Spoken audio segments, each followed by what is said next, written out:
Tanong, hindi ba, ang paggamit ng mga rebulto ay paglabag sa utos na huwag magkaroon ng mga Diyos-Diyusan? Sagot, hindi. Ang rebulto sa simbahang Katoliko ay hindi Diyos. Ito ay mga representasyon lamang ng mga banal na tao o pangyayari na nagpapaalala sa atin ng kanilang kabutihan at nagbibigay inspirasyon sa ating pananampalataya. Hindi natin sila sinasamba bilang mga Diyos. Biblia, Exodo, Kabanata 25, talata 18 hanggang 22, bilang, Kabanata 21, talata 8 hanggang 9. 2. Ang pagyukod, paghalik, at pananalangin sa harap ng rebulto ay pagsamba. Tanong, hindi ba, ang pagyukod, paghalik, at pananalangin sa harap ng mga rebulto ay pagsamba na nararapat lamang sa Diyos?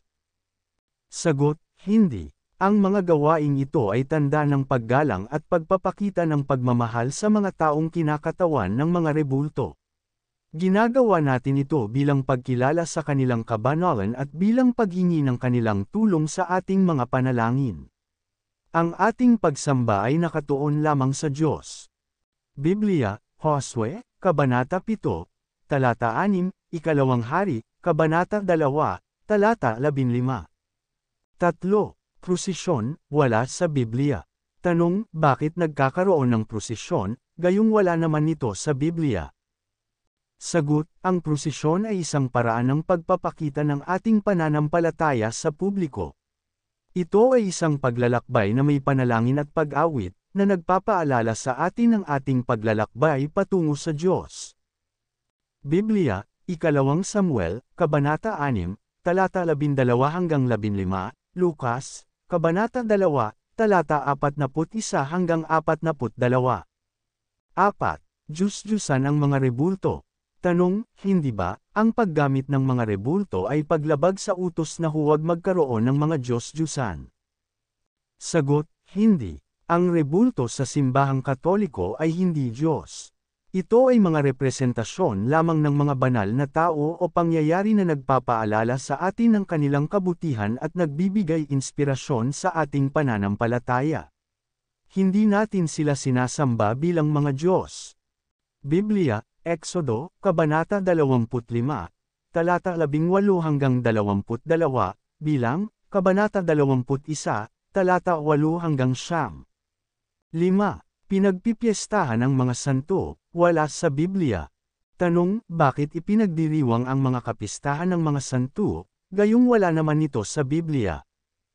Sagot, ang pagdiriwang ng mga kapistahan ng mga santo ay isang paraan ng pagpapasalamat sa Diyos sa kanilang buhay at halimbawa ng kabanalan. Ito ay isang pagkakataon upang alalahanin ang kanilang mga gawa at hilingin ang kanilang tulong sa ating mga panalangin.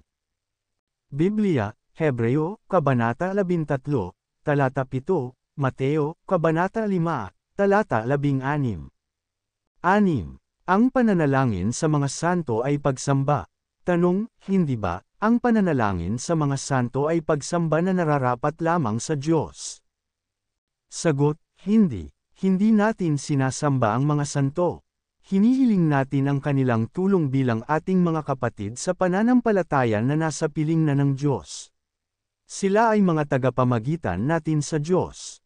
Biblia, Apokalipsis, Kabanata 5, talata 8, Unang Timoteo, Kabanata 2, talata 1. 7. Si Kristo lang ang tagapamagitan, di na kailangan ang mga santo. Tanong, hindi ba, si Kristo lamang ang ating tagapamagitan sa Diyos, kaya hindi na natin kailangan ang mga santo?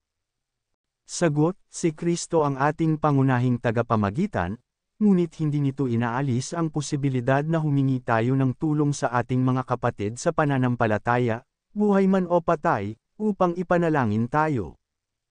Biblia, Unang Timoteo, Kabanata 2, talata 5, Santiago, Kabanata 5, talata 16.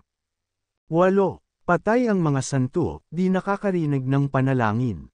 Tanong, paano makaririnig ang mga santo ng ating mga panalangin, gayong sila ay patay na? Sagot, sa Diyos, ang mga banal ay buhay. Sila ay nasa piling na ng Diyos at nakikibahagi sa kanyang kaluwalhatian. Naniniwala tayo na sila ay may kakayahang ipanalangin tayo sa Diyos. Biblia, Lucas, Kabanata 20, Talata 38, Hebreo, Kabanata 12, Talata 1. Siyam. Di kailangan ipagdasal ang mga patay. Tanong, bakit kailangang ipagdasal ang mga patay? Sagot, ipinagdarasal natin ang mga patay upang sila ay mapatawad sa kanilang mga kasalanan at makamit ang kapahingahan sa piling ng Diyos. Ito ay isang gawa ng pagmamahal at pag-asa. Biblia, 2 Makabeo, Kabanata 12, Talata 44 hanggang 45, 1 Korinto, Kabanata 15, Talata 20. 10. Di kailangan ang relihiyon para maligtas. Tanong, hindi ba, hindi kailangan ang relihiyon upang maligtas? Sagot, ang simbahan ay itinatag ni Kristo upang maging daan ng kaligtasan. Sa pamamagitan ng simbahan, tinatanggap natin ang mga sakramento at natututuhan ang mga aral ni Kristo. Ang relihiyon ay nagbibigay sa atin ng gabay at suporta sa ating paglalakbay patungo sa Diyos. Biblia, Mateo, Kabanata 16, Talata 18, Efeso, Kabanata 5, Talata 25 hanggang 27. Tanong, hindi ba't masama ang magpagawa ng mukha ng tao ang Diyos? Sagot, hindi. Ipinapakita sa Ezekiel, Kabanata 41, Talata 19 na may mukha ng tao at leon sa bahay ng Diyos. Hindi ito pagsamba sa Diyos-Diyosan. Biblia, Ezekiel Kapitulo 41 versikulo 19. Tanong 2, ahas na tanso ni Moises, ikinumpara kay Kristo. Tanong, bakit ikinumpara ang ahas na tanso ni Moises kay Kristo? Sagot, ipinakita sa Juan, Kabanata 3, Talata 14 na kung paanong itinaas ni Moises ang ahas, gayon din si Kristo. Ito ay simbolo ng pagpapagaling at kaligtasan. Biblia, Juan Kapitulo 3 versikulo 14. Tanong 3, sinasamba ba ang larawan sa Katoliko? Tanong, sinasamba ba ang larawan sa simbahang Katoliko? Sagot, hindi. Ang pananampalataya ng mga apostol ay nakasaad sa Apostles' Creed. Sinasamba natin ang Diyos Ama, Anak, at Espiritu Santo. Biblia, Apostles' Creed. Tanong 4, lahat ba ng pagyukod ay pagsamba? Tanong, lahat ba ng pagyukod ay pagsamba? Sagot, hindi. Ang pagyukod ay paggalang. Si Abraham, sa Genesis Kabanata 23, Talata 7, Jacob, sa Genesis Kabanata 33, Talata 3, at David, sa unang Samuel Kabanata 24, Talata 8, ay yumukod bilang paggalang.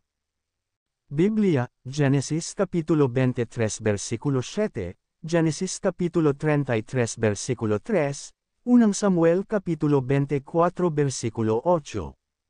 Tanong 5, kasuklam-suklam ba ang kaban ng tipan?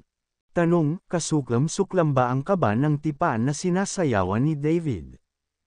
Sagot, hindi. Si David ay sumayaw sa harap ng Panginoon, sa ikalawang Samuel Kabanata 6, Talata 14 hanggang 16. Ito ay pagpapakita ng kagalakan at debosyon. Biblia, ikalawang Samuel Kapitulo 6 versikulo 14 hanggang 16. Tanong 6, pananalangin sa mga santo, pagsamba ba? Tanong, ang pananalangin sa mga santo ay pagsamba ba?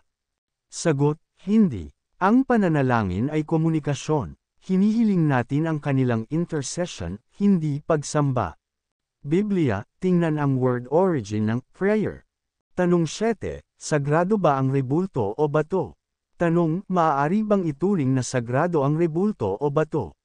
Sagot, oo, hanggat alam natin kung sino ang sinasamba. Itinayo ni Jacob ang bato bilang haligi, sa Genesis Kabanata 28, Talata 18 hanggang 22, ngunit Diyos pa rin ang kanyang sinamba. Biblia, Genesis Kapitulo 28 versikulo 18 hanggang 22. Tanong 8, Diyos-Diyusan ba ang Wailing Wall? Tanong, Diyos-Diyusan ba ang Wailing Wall? Sagot, hindi. Ito ay lugar ng panalangin para sa mga Hudyo, hindi Diyos-Diyosan. Tanong 9, galit sa mga rebulto. Tanong, bakit galit ang iba sa mga rebulto?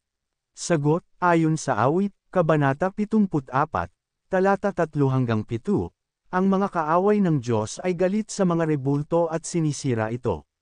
Para sa karagdagang pag-aaral, bisitahin ang CFD, Catholic Faith Defenders.